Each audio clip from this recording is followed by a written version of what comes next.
Welcome back to Sportsworld. Now, the American writer Mark Twain once suggested that golf was a good walk spoiled. Well, nowadays the sport requires a little more in terms of physical exertion, especially at the professional level where millions of dollars are at stake. But with such a packed schedule of events on the world's golfing tours, how do the pros ensure they keep fit and healthy on a day-to-day basis? Sportsworld's Joanna Gasharowska went to find out. For some, golf is a pastime, indulged in by middle-aged men and housewives. For others, it's a profession, where only the most patient and conditioned survive. After winning his 13th major at a sweltering US PGA, world number one Tiger Woods preached the virtues of being super fit. To which another of golf's big men, John Daly, responded by saying he'd rather smoke, drink and eat than lift weights, thank you very much. Without doubt, failing to warm up properly before a round can result in muscle strain. For some, that can make the difference between winning and losing. But just how do professionals find the time between travelling and competing to get down to the gym? Well, on the European tour, they have the gym brought to them. This is the Red Bull Physio Unit, a one-stop shop on wheels for everything from fitness training to sports massage. First of all, we're in the open floor area where there's a gym, and as you can see, Matthew is using one of the bikes that's there. So it's a walk-in service, basically, walk-in weight service.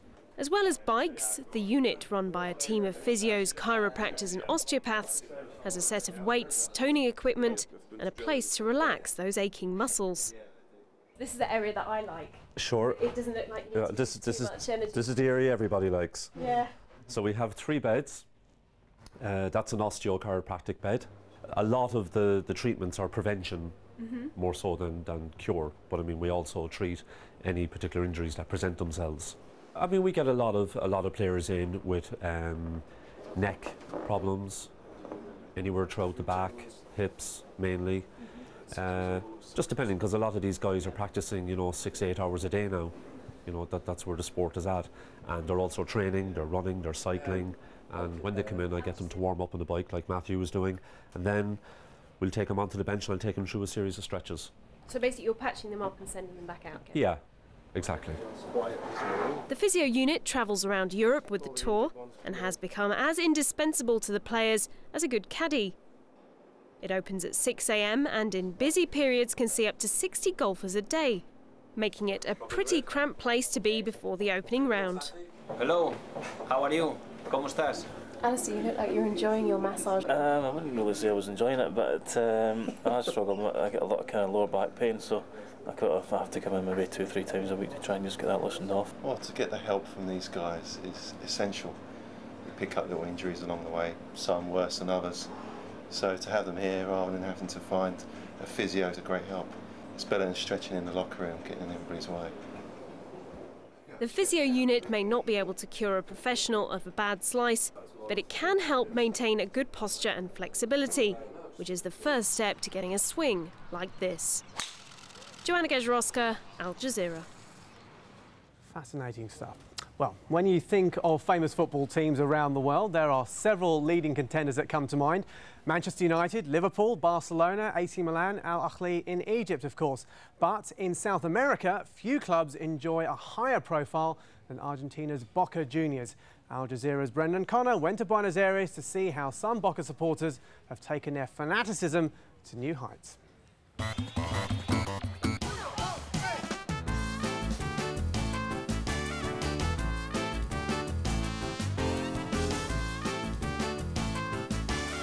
Welcome to the land of, the shrine to, Boca. This is the souvenir shop and museum of the famous football club. And Club Atlético Boca Juniors merchandise is extremely popular. Not just among the local fans, but also the tourists who've come from far and wide. This place is on their list of places to see while they're in Buenos Aires. After all, this was where Maradona played his club football.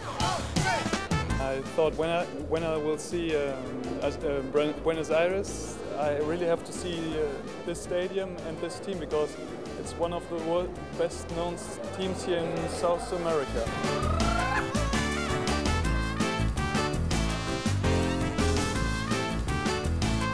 and that's the Bombonera Stadium, the home of Boca Juniors.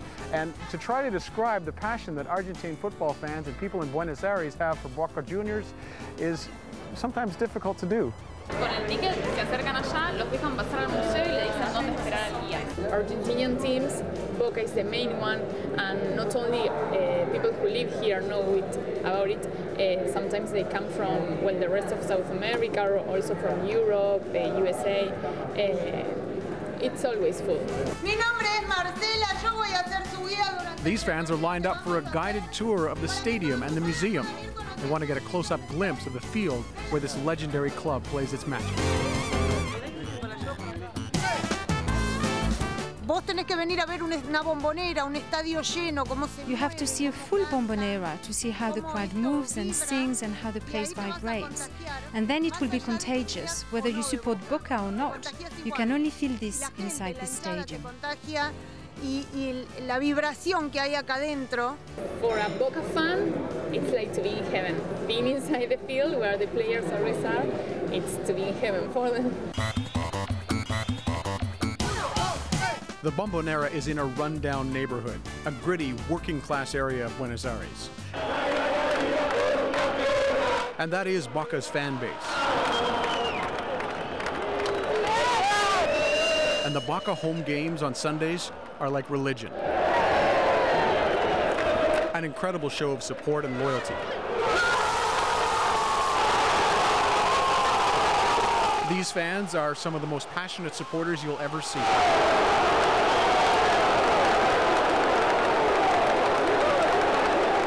Lately, though, that zeal has gone a step further.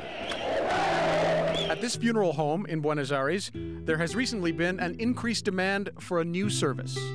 Specially made, specially decorated Boca coffins for longtime fans to be buried in. Porque Boca, digamos, un poco es el sinónimo de sacrificio. I think Boca is synonymous with sacrificing and achieving lifetime goals, and many people in life go through this. Se termina condensa muchas de las características. These things are part of the club's philosophy. It's more for the symbolic aspect that they choose this than for the actual coffin. Que por un aspecto propio del ataúd, ¿no? This is the Iraola Cemetery on the wind-swept outskirts of Buenos Aires, and for almost a year now, this facility has been offering a special service to fans of Boca Juniors, an opportunity to be buried in a special section that has Boca colors and Boca-colored flowers. They book ahead, they make a reservation, and when they pass on, their families bury them in the Boca section where there are several ex-players already interred, and there's a special Boca insignia on their gravestone.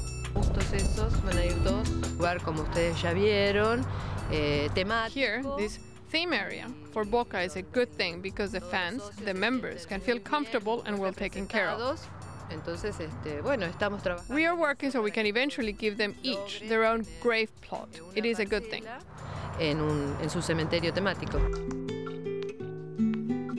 Sí, sí, generalmente el que viene no sabe con lo que se encuentra, porque viene. People who come here don't expect to see this. Lo que conoce, lo que está acostumbrado desde siempre.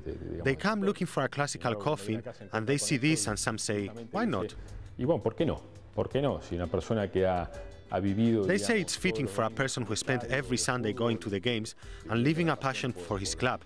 So why not go on with this philosophy? And families say, we believe he would have loved this. Creemos que él hubiera querido esto, ¿no? Creemos que él hubiera querido esto. Fans everywhere in various sports have their favorite teams, and some people will go to extremes in their support. But in the case of Boca, it's a lifelong love affair, and now it's beyond lifelong.